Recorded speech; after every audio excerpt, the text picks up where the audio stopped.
Hi guys. Hello, welcome back to this episode of Alex Beyond Thoughts. I want to do like a little riff on when you don't know what you want to do with your life, here's what you should do.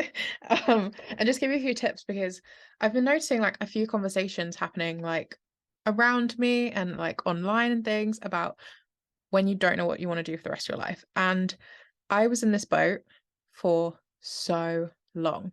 Like, I think I spoke about it in another episode. I've literally just wanted to do so many things for most of my life. Like, I wanted to be a graphic designer. I wanted to be a musician. I wanted to be a dancer. I wanted to be an actress. I wanted to be a paramedic. I wanted to be a doctor without borders. I wanted to be just an NHS doctor. I wanted to be, how many other things did I want to be? I wanted to be a scientist. That was really short-lived. I wanted to be, what else? I've wanted to do like project management, be a marketing specialist, be a investment banker. That was a really weird phase. I went through like a full investment banking phase, but we move. Um, yeah, there's been a zoologist, a vet at one point. Um, anyway, you get the gist. Like 3,000 things is basically what I wanted to be and what I wanted to do with my life. And the way I have sort of worked out what it is I want to do with my life right now and for the foreseeable future is simply by allowing doors to open and close for me as they're meant to. And that sounds really woo-woo. It sounds very non-practical, like there's not something you can implement with that there, but you really can. And this is basically how you do it. So with having so many things you want to do, the only way you're going to know how to eliminate some of them and what doors will open and close for you is by trying them. Now, there are so many ways you can try all of these things and build all of these skills without paying money, because that was my biggest thing. Like, how am I going to afford to try so many things? Obviously, some things are a much bigger time, money, and effort commitment, like being a vet, being a doctor, that kind of thing. You're going to have to spend a lot of years until you kind of work out that that's not what you want to do. But I'm talking about the other things like being a project manager, being a graphic designer, being a marketing intern, doing social media for something. The only way you're going to know how to do that, and if it's going to be what you want to do for the rest of your life, or at least the foreseeable future, is to start fucking doing it. That's really that simple. Like, something you can do very easily for, I think a lot of things people are wanting to do right now is being an influencer, content creator, maybe like videographer, graphic design, project management, coding, and like being a tech girly. I feel like those are the things that are really being pushed to us right now. And for all of these, the best thing you can do for yourself is yeah, sure. Going online and finding free courses and seeing if you can even commit to doing the full free course. That has humbled me so many times. Like, so many times I've been humbled by just trying to do the free course. And if I can't even get myself to get past the free course, I know that that line of work just isn't meant for me. And yes, you can be really extreme, because if you're a kind of lazy person like I am, obviously many things you're just not going to want to do. But that is also how you find what your passion and purpose is. Because there is nothing that can stop you when you find your passion and your purpose. Even your laziness will not get in the way. And like, as someone whose mother complained at them for most of their life for being such a lazy person, I can attest to the fact that when you find the thing you want to do, there is nothing that stops you doing it. There is nothing that can really keep you down for longer than like a week, and you're back to it. So some three things I want to talk to you about quickly is like, for a marketing course, you can go online. Google have marketing courses. Google have even on that, Google have like so many free courses on the Google Garage, and I think it's called Tech Drive or something. You can find so many free courses on there on so many things specific to coding, and like, I think it's called UX designing and things like that. So if that's something you want to get into, definitely check on Google. I think it's marketing for the girls, or the girls for marketing. I will fact check that really quickly. Where's my phone? Girls in marketing. They have so many free resources that I think they even have a course. and they link so many free courses on their site. So if you just go on Instagram, Girls in Marketing, they have so many things for you. Pretty Little Marketer advertises so many things. Vix Meldrew. VIXMELDREW. Check that page as well. But yeah, so many of those do free courses.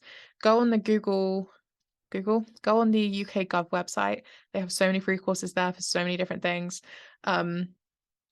Like you can find these free resources, Skillshare, all of those kind of things that you can get like 30-day free subscriptions for. Go on any popular YouTuber's page right now and you will find like a discount code to one of these things. But yeah, by actually showing up for yourself and trying to complete these courses. Sorry, I've had another one drop in. Harvard Education do so many free courses online. You can literally teach yourself anything on Harvard online and it's all for free. So get on that too. But yeah, what I'm trying to say with this is if you can't stick to a 7-week course, to a 10-week course, to 3 hours of teaching yourself something to get a certification on Google, are you really thinking that's your purpose and passion in life? Probably not.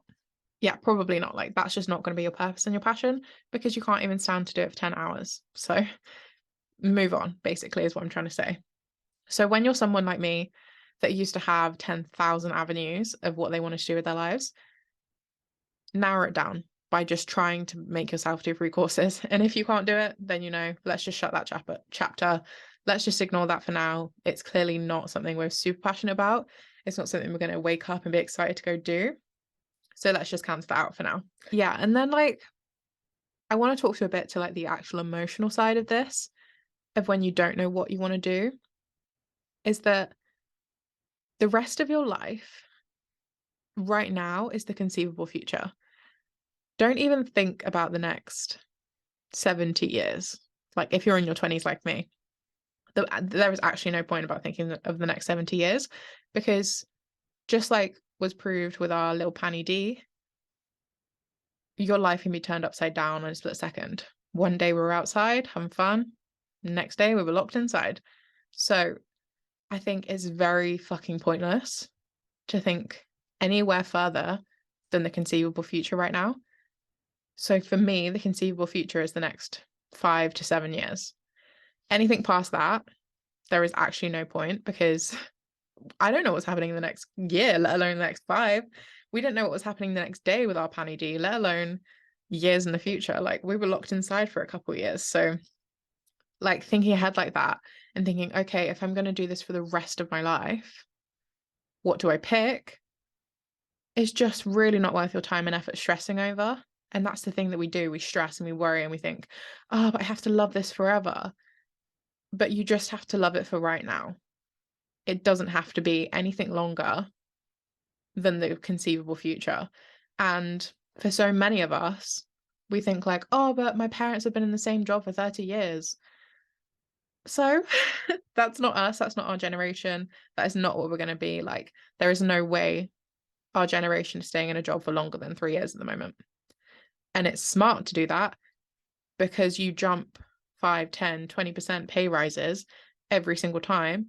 And we can't live without increasing our pay because this fucked world we live in right now means that if you're in a normal 9-to-5 job, every 2 years you're fighting to survive on your wage. It's insane. But what I'm trying to say here is you don't have to love this job forever. You just have to love it for right now. And your job can also be your passion. So we're seeing so many people right now become TikTok influencers, become Instagram influencers, YouTube influencers. Even bloody Facebook has a few older people that are just famous on Facebook. There is such a new avenue of creative purpose. And there are so many jobs surrounding that one creative person. Take, for example, because they've got a pretty big production. Let's take, for example, the Sidemen. And I only really know the Sidemen because of my boyfriend. But they have their core, I think there's 7 of them, 6 of them, 7 of them. And they have an entire production team. They have an entire PR team. an agency, they have podcast branding, they have like a whole network of people surrounding them just for being the sidemen. And all of these people are probably in their dream jobs because that group decided to content create. So if you're not wanting to be an influencer, but you want to do something in creativity, production, whatever, just look to these kind of groups of people that are hiring people constantly with little to no skill, because that's where they started out themselves, and start getting yourself on that kind of train. If you don't want to be in front of the camera, you don't really mind being behind the camera, and like just getting out your creativity like that, interning with these kind of like organizations, these people, or even people you know that create content, reaching out to them being like, I would love to, I don't know, make a product that you can promote on your channel. I'd love to design your next logo. Whatever it is that you enjoy doing and that you think might be your passion, reach out to these people that can very easily promote your products so you can even see if it's worth a shot or not. Like, it can be that easy, and we get in our own head that like to make it more complicated than it can be. But running back, like, there are so many kinds of jobs right now that we didn't even conceive possible when we were like 10. So trying to like predict what is going to happen for us in 20, 30, 40 years. I bet some like of these old ladies that are so fashionable and fucking cool on TikTok did not think when they were 20 that they were going to have a TikTok account when they were 65, talking about their entire wardrobe of collectibles and showing us their 1972 Prada shoes. Like, I don't think they thought they'd get paid for doing that. And it wasn't in their conceivable future at 20 years old. So like, why the fuck are we worried about what we're going to be doing when we're 60? Even what we're going to be doing when we're 30. Like, I'm 23 now, 7 years until I'm 30. I haven't got a clue where I'll be. Like, not a clue.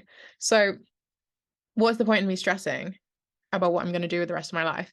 I need to worry a little bit about the conceivable future. And with that, I think another tip should simply be, when a door closes for you, accept it. And that's really hard and it's really shit and you'll be really upset. But once you've got past the initial kind of stage of grief over the thing you've lost, be grateful that you get a chance to explore something new that's even more perfect for you. And it might take a few more things of grief and hardship and being upset over losing things that you think you might have been passionate about. But in the end, you're going to find the thing and it's going to not necessarily drop into your lap, but it's going to hit you like a ton of bricks when you are doing that work. You're putting your effort and your time and your sacrifice into it. And it's just rewarding you. And it's filling you up instead of draining you. And for some people, that looks like admin. I know some people that literally froth on filing, on organizing things, on booking trips, on communicating with teams. They thrive on being important to that team and being a crucial factor into the part that this company works because I'm here. Some people love the admin side. Some people love the creative side. They don't want to know anything about the admin. They just want to create. They just want to like have ideas, get them down, get them executed. Other people love organizing all of that. My sister's a project manager, and although she doesn't absolutely love every aspect of her job, she's really fucking good at it. So she can find joy and enjoyment in her smaller practices of the part of the job. I'm talking too fast. At the part of the jobs she loves, she can find enjoyment in that because she's very good at organizing people. So I say all this to say, like, when you don't know what you want to do for the rest of your life, just allow that to be.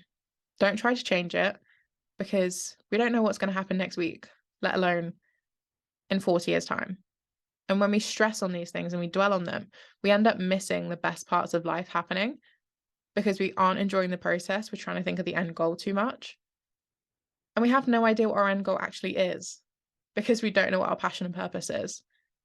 So when you are getting in sort of a existential crisis about what to do with the rest of your life and what job to do and where to go and whether to have kids or whether to move countries or to buy the house or not to buy the house, take a step back and think, do I need to worry about this right now? Is it essential that I make a full decision on this right now?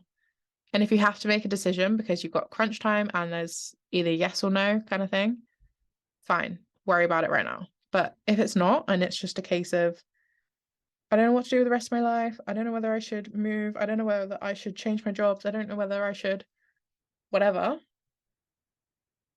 take a step back and think, is this going to matter in 5 to 10 years? Is this going to matter by the time I turn 30? And if I say yes to this, what doors are going to open for me? And if I say no to this, what doors are going to close? And vice versa. If I say yes, what doors are going to close for me also?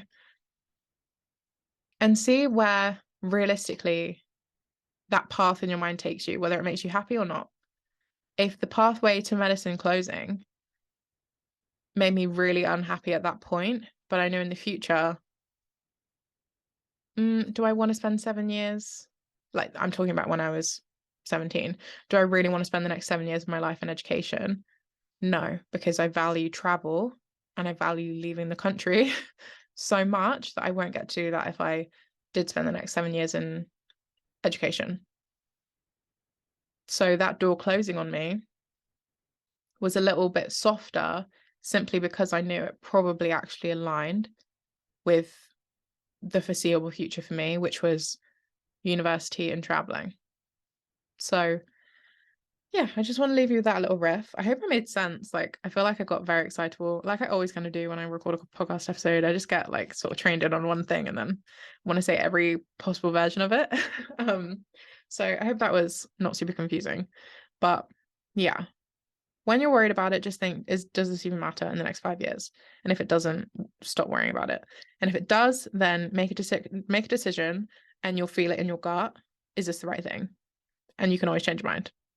So when one door opens, another door closes, and when one door closes, another door opens. And just know, whatever it is you choose to do, you will end up on the right path anyway. You might take a little bit more time, but you're going to get there. And it's going to be even more enjoyable when you do. So I will leave you with that. Okay, I'm going to record another podcast episode because I'm like in a vibe. Okay, I will see you on the next episode. This was what to do when you don't know what you want to do with the rest of your life. I will see you in the next one. Bye.